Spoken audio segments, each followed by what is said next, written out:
Budget 2025 की मंजूरी के बाद से इनकम टैक्स रिटर्न की फाइलिंग का सिलसिला शुरू हो चुका हुआ है।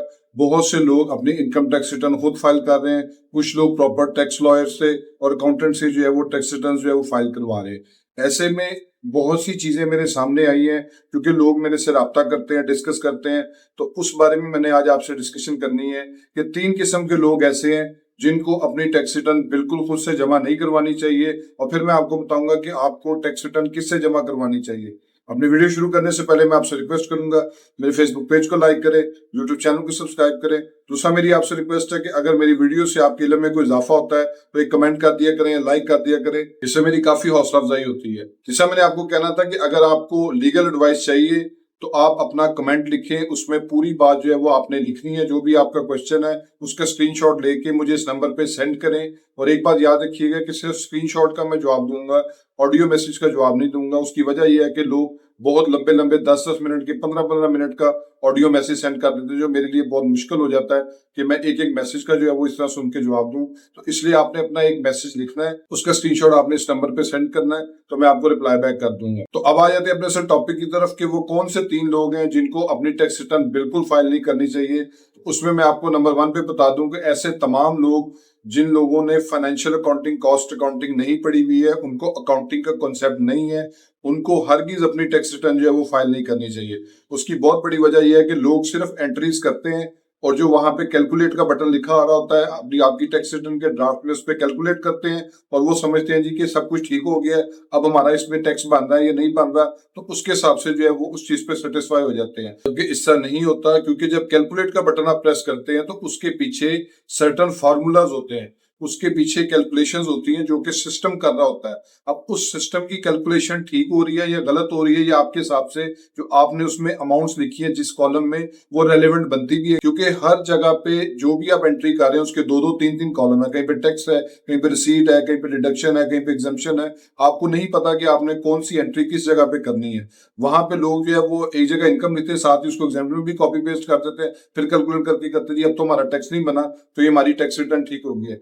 नंबर 2 पे ऐसे तमाम लोग जिनका मल्टीपल सोर्स ऑफ इनकम है, यानी उनकी सैलरी इनकम भी है, साथ उनको कोई प्रॉफिट ऑन डेट भी आ रहा है, फिर इसके साथ जो है वो उनका कोई छोटा मोटा बिजनेस भी है, कोई ऑनलाइन भी है, और या कोई रेंटल इनकम आ रही है, मल्टीपल सोर्स ऑफ इनकम है, तो उसमें आपने बिल्कुल टैक्स रिटर्न खुद से फाइल नहीं करनी। उसकी भी वजह यह है कि आप जब मल्टीपल टैक्स जो है वो उसमें कैलकुलेशंस में जाते हैं, तो अगर आप बिजनेस इनकम को डिक्लेयर कर रहे हैं तो बिजनेस इनकम ऐसे डिक्लेयर नहीं हो जाती। उसके साथ आप बिजनेस टैब में जाए तो 4-5 और कॉलम्स भी हैं जिसमें आपको हर रेलिवेंट कॉलम में जो है आपके बिजनेस के हिसाब से एंट्री करनी पड़ती है।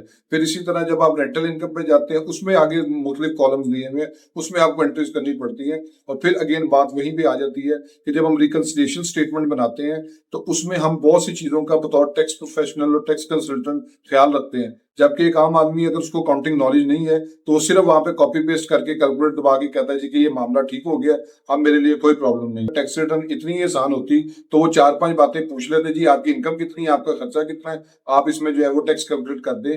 जो उन्होंने 200 प्लस जो है वो एंट्रीज दी हुई है, वो इसलिए दी हुई है कि हर एंट्री का एक मकसद है। और तीसरे नंबर पे जो सबसे इंपॉर्टेंट बात है वो इसमें ये है कि ये जो एंट्रीज दी जाती हैं इसके ऊपर सुप्रीम कोर्ट तक के फैसले मौजूद हैं। आप सुप्रीम कोर्ट की वेबसाइट खोल लें, आप हाई कोर्ट की वेबसाइट खोल लें, उसके ऊपर जाके आप जजमेंट सर्च करें, आपको सैलरी के ऊपर जजमेंट्स मिलेंगी, बिजनेस इनकम के ऊपर जो है वो जजमेंट्स मिलेंगी, रेंटल प्रॉपर्टी जो है वो उसकी इनकम को आपने कैसे देखना है, किस तरह करना है, उसके ऊपर जो है वो आपको जो है वो जजमेंट्स मिलेंगी। क्योंकि हर मामला जो है जब इन हाई कोर्ट और सुप्रीम कोर्ट में जाता है फिर उसकी प्रॉपर इंटरप्रिटेशन होती है, फिर उसके बाद जो है वो उसका फैसला सुनाया जाता है, फिर उसके मुताबिक हम जो है वो चीजों को देखते हैं।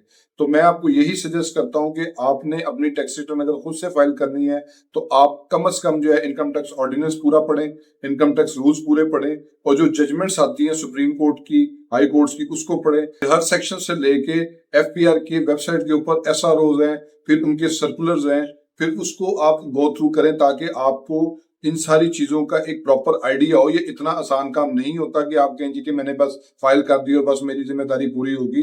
गलत टैक्स रिटर्न फाइल करने का मतलब है गलत entry, misleading information, wrong information, और इसके ऊपर आप पे पेनल्टी भी इम्पोज हो सकती है और आपको जो है वो फेस भी करना पड़ सकता है कॉन्सिक्वेंसेस को। तो मैंने आज आपको ये सारी चीजें बता दी हैं कि अगर आपने टैक्स रिटर्न फाइल करनी है तो आपको अकाउंटिंग नॉलेज, लॉ का knowledge, judgement, supreme court, circular, FBR के, एसआरओ, ये सारी चीजें जब तक आप पढ़ नहीं लेते आपको अपनी टैक्स रिटर्न बिल्कुल फाइल नहीं करनी चाहिए, क्योंकि बतौर लॉयर, बतौर एडवोकेट जो इन सारी चीजों से जो है वो अवेयर रहता है उसको ही सिर्फ टैक्स रिटर्न की समझ होती है। इसके अलावा जब आप रॉन्ग एंट्री कर देते हैं, गलत एंट्री कर देते हैं, मिस इन्फॉर्मेशन कर देते हैं तो वो सिर्फ और सिर्फ आपके रिकॉर्ड में जाती है और आपको ही वो फेस करनी पड़ती है। होप सो आपको ये वीडियो पसंद आई होगी। मेरे फेसबुक पेज को लाइक करें, यूट्यूब चैनल को सब्सक्राइब करें ताकि लीगल टॉपिक्स रिलेटेड इसी तरह एडवाइस मैं आपसे शेयर करता रहूं। Thank you for watching.